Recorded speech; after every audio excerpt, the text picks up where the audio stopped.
Hello students of standard 6। हम लोग आज संस्कृत ज्योत्सना में पाठ 2 में आदर्शः शिष्य के पाठ को पढ़ेंगे। और ये बहुत ही मार्मिक पाठ है कि विद्यार्थी जब तक आदर्श नहीं होगा तब तक उसके पास आदर्श ज्ञान का संग्रह भी नहीं होगा। तो ये बहुत बड़ी बात है अपने आप में कि एक विद्यार्थी को अपनी आदर्शता बनाए रखनी चाहिए। और इस पाठ के माध्यम से भी हम लोग जानेंगे कि आदर्शता के क्या गुण हैं जो हमें इस पाठ में मिलेगा। और हम लोग अच्छी तरह देखें पाठ को और सुने समझें। आसित पुरा एक भील पुत्र बताया गया है कि प्राचीन काल में, पुरा का मतलब प्राचीन समय में, एक भील पुत्र था। उस तस्य नाम एकलव्य आसीत, उसका नाम एकलव्य था। सह माता पितरौ सह बने बस्ती अस्मा, वह अपने माता पिता के साथ वन में रहता था। एकदा सह गुरु द्रोणाचार्यस्य समीपे गत्वा न्यवेदयत्, एक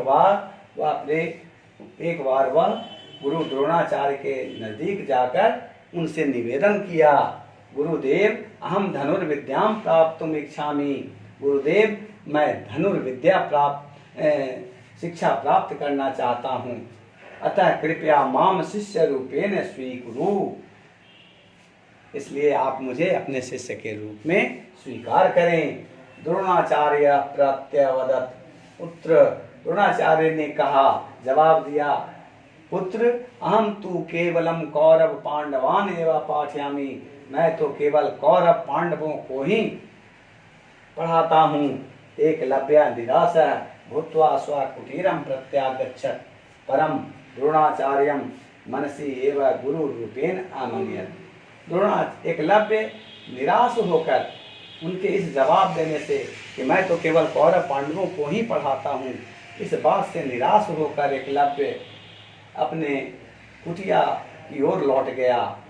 पर मन में उसने द्रोणाचार्य को ही अपना गुरु मान लिया कि मैं आप पढ़ाएं या ना पढ़ाएं, मैं तो आपको ही शिष्य बदता हूँ, आपको ही गुरु बदता हूँ, आप ही मेरे गुरु हैं, मैं आपको ही अपना गुरु मानकर अध्ययन करूँगा। ऐसा विचार करते हुए स स्वकुटीरस्य समीपे द्रोणाचार्यस्य एकम प्रतिमाम अरचयत्, ऐसा सोचते हुए उसने अपने कुटिया के नजदीक द्रोणाचार्य की एक प्रतिमा की रचना की, एक प्रतिमा बनाया। तदारभ्य स प्रतिदिनं मूर्ति गुरुं मत्वा धनुर्विद्यायाभ्यासं प्रारभत, और तब से वह प्रत्येक दिन मूर्ति को ही गुरु मानकर धनुष विद्या का अभ्यास करने लगा। एवं एकलव्य कालांतरे धनुर्विद्यायां निपुणा हुआ, और इस प्रकार समय के साथ एकलव्य धनुर्विद्या में निपुण हुआ। एकदा एकलव्य स्वाभ्यासं रतः आसीत्, तदा तं दृष्ट्वा एका कुक्कुरा अभासत। इसी तरह से एक दिन जब एकलव्य अपना अभ्यास में रत था, तभी उसने देखा कि एक कुत्ता भौंक रहा था। एकलव्य तस्य कुक्कुरस्य मुखम सरय असेव्यत्, एकलव्य ने उस कुत्ते के मुंह को बाणों से बंद कर दिया। तदेव तत्र द्रोणाचार्य स्वशिष्य सह आगत, तभी वहां द्रोणाचार्य अपने शिष्यों के साथ पहुंचे। सह कुक्कुरम दृष्ट्वा एकलव्यम अपृच्छत्, उन्होंने कुत्ते को देखकर एकलव्य से पूछा, बालक तब गुरु का तुम्हारा गुरु कौन है? एकलव्य प्रत्यवदत्, एकलव्य ने उत्तर दिया, भवान एवं मम गुरु, आप ही मेरे गुरु हैं। अहम भवता मूर्तिं गुरुम मत्वा धनुर्विद्याया अभ्यासम अकरवम, मैं आपको ही, आपकी मूर्ति को ही गुरु मानकर धनुर्विद्या का अभ्यास कर रहा था। इदम श्रुत्वा द्रोणाचार्य आवदत्, ऐसा सुनकर द्रोणाचार्य बोले, यदि एवं अस्ति तु मह्यम गुरु दक्षिणाम यच्छ, यदि ऐसी बात है तो तुम मुझे इसकी गुरु दक्षिणा दो। एकलव्य आज्ञाम देहि भवान। एकलव्य ने सहृदयता से कहा, आज्ञा दीजिए, आप आज्ञा दीजिए गुरुदेव। द्रोणाचार्य कथ्यत, द्रोणाचार्य ने कहा, अहम तब दक्षिण हस्तस्य अंगुष्ठम वांछामि। मैं तो तुम्हारे दाएं हाथ का अंगूठा चाहता हूँ। एतत् श्रुत्वा एकलव्य त्वरितम एव स्वांगुष्ठम अछुरत पूर्वे च असमर्पयत। ऐसा सुनकर एकलव्य ने तुरंत ही अपने अंगूठे को काट दिया और गुरु के चरणों में अर्पित कर दिया।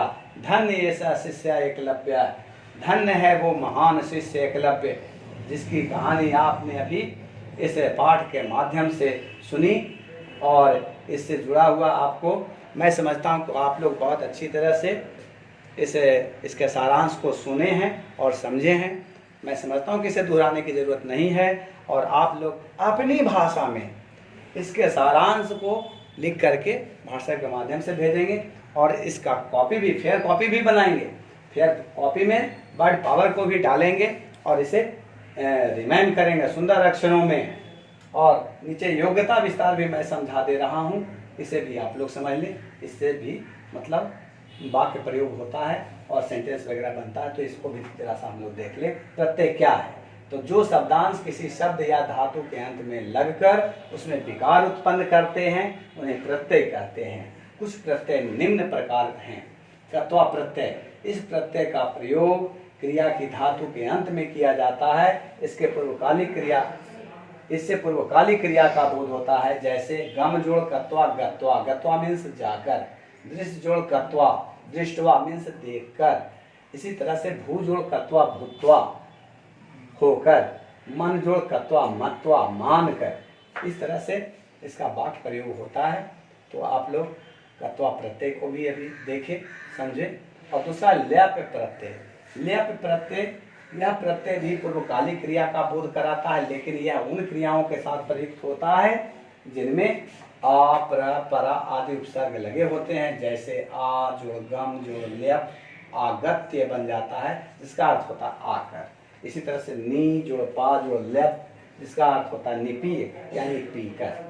अब आप लोग समझ गए हैं, तो इसका वीडियो आप लोगों को भेजा जाएगा और इसके आधार पर आप लोग इसका सारांश अपने शब्दों में लिखेंगे और उसे व्हाट्सएप के माध्यम से भेजेंगे। धन्यवाद।